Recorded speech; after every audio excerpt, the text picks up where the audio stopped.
Live today, as my live yesterday went wrong and ended up on YouTube, but nowhere else. I'm thinking this week about carrying on the theme of burnout, but doing it this week for mums, for working mums. Last week we were just looking at burnout in general terms. And I'm just going to caveat this by saying that, of course, everybody experiences burnout. It is not exclusive to anybody.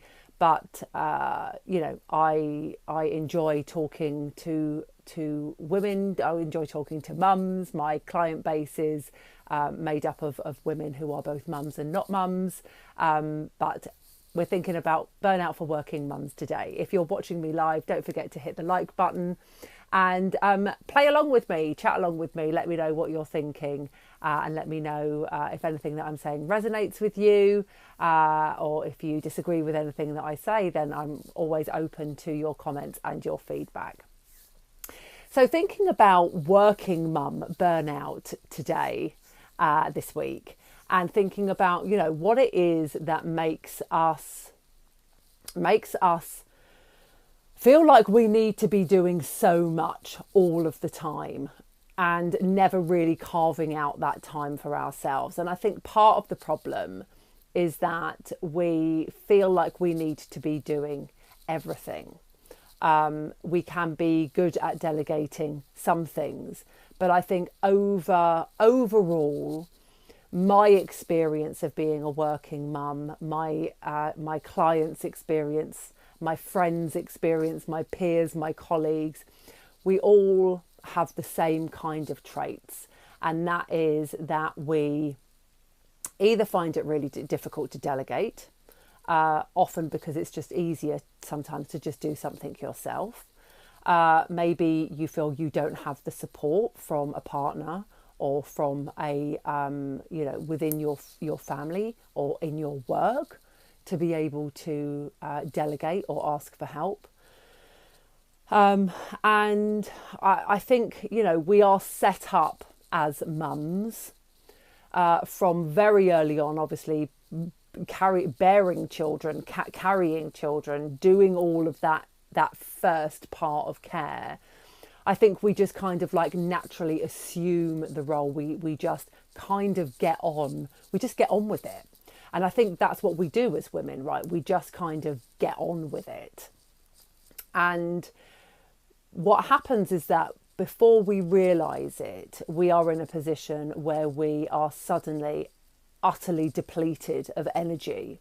And it's not just about being depleted of energy. It's also about losing our identity. It can be so easy to lose our identity along the way and lose sight of what is important, lose sight of ourselves, right? Because we are important, as well as our children and our family and our jobs.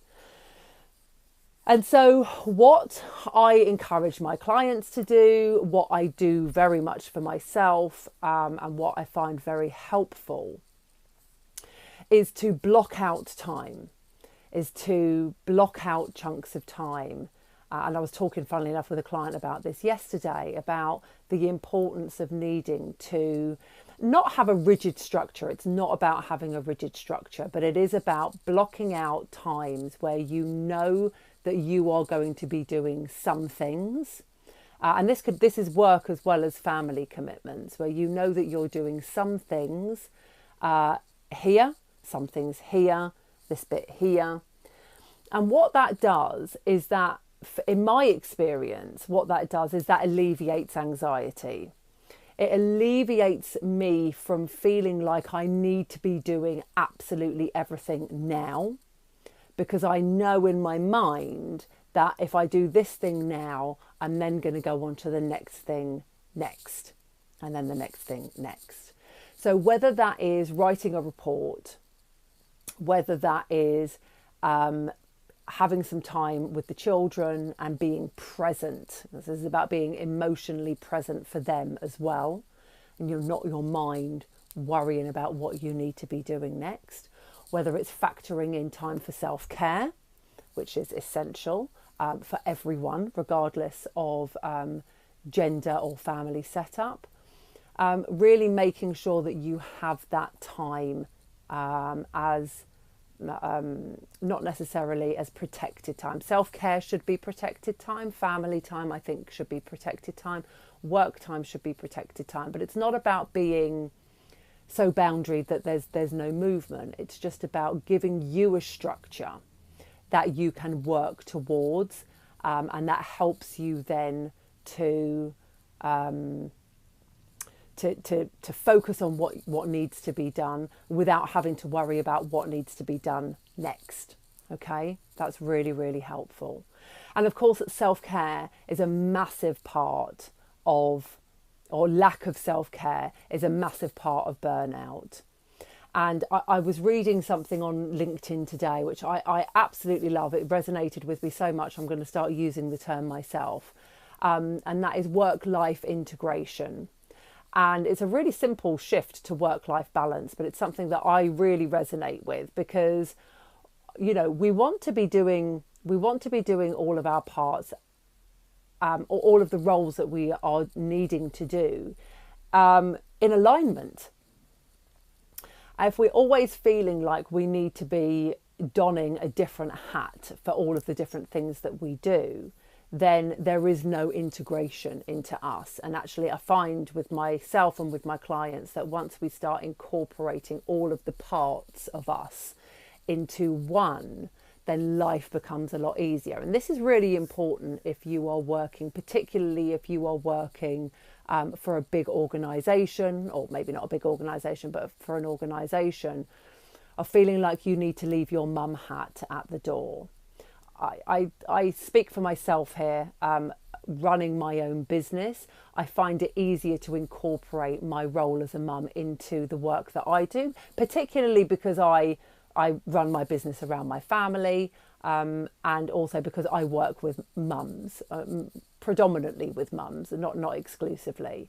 So being able to acknowledge that part of me comes very much into the work that I do, comes very much into these sessions that I do.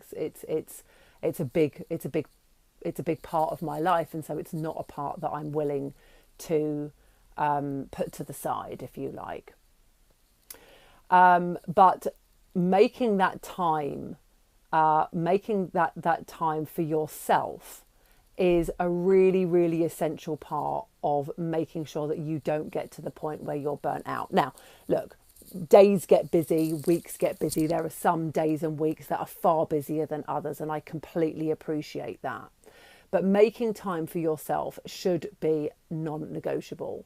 It should be something that is just as a routine and as important as brushing your teeth or getting dressed. Like, finding time regularly to recharge your batteries means that you are not only looking after yourself better, but it means that we get to do everything else better too.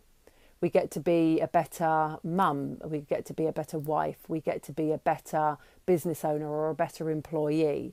We get to do those things better when we are looking after ourselves, because we are replenished, we're recharged. You know,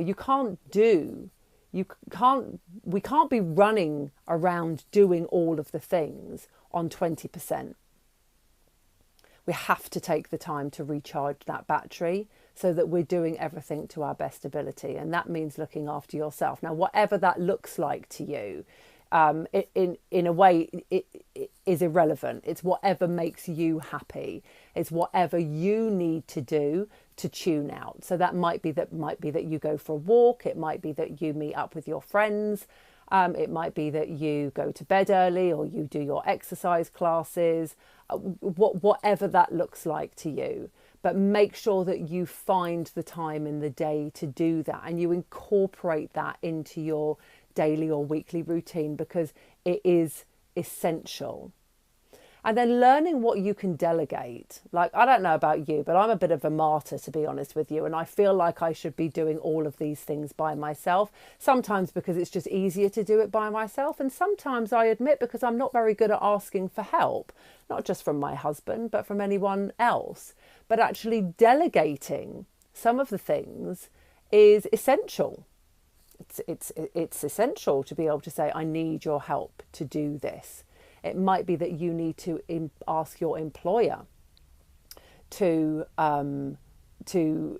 either delegate a job or to help you put time aside so that you can work more efficiently, so you can work more effectively. Asking for help is one of the key things that you can do in order to stop burnout. So in whatever form that looks like for you. It might even be just asking the kids to help you put the laundry away. My eldest, is into earning money now. And she loves to be able to help me to do that. Helps me, helps her, costs me £1. Everyone's a winner. So have a think about what it is that you need to do. Have a think about how your day and your week looks. Have a think about how you can chunk out that time. Chunk out time for work, chunk out time for family, chunk out time for friends, for domestic stuff, chunk out time for yourself. Because we want you to be present. We want you to be present for yourself as well as for your family and as well as for your clients, whatever shape or form that comes in, okay? Speak up. Have a voice. We're very good at empowering everybody else to have a voice. We're not always very good at having a voice ourselves. Speak up for yourself. Be your own champion at what you need for yourself, for those around you. Okay, whistle stop tour. I'm going to put the link here to the YouTube video. For some reason it didn't stream to Facebook and to LinkedIn yesterday, so there is a link for YouTube which I'll put in the comments or in the blurb above. And have a great rest of week. Enjoy your weekend, and I'll catch up with you guys soon. Take care.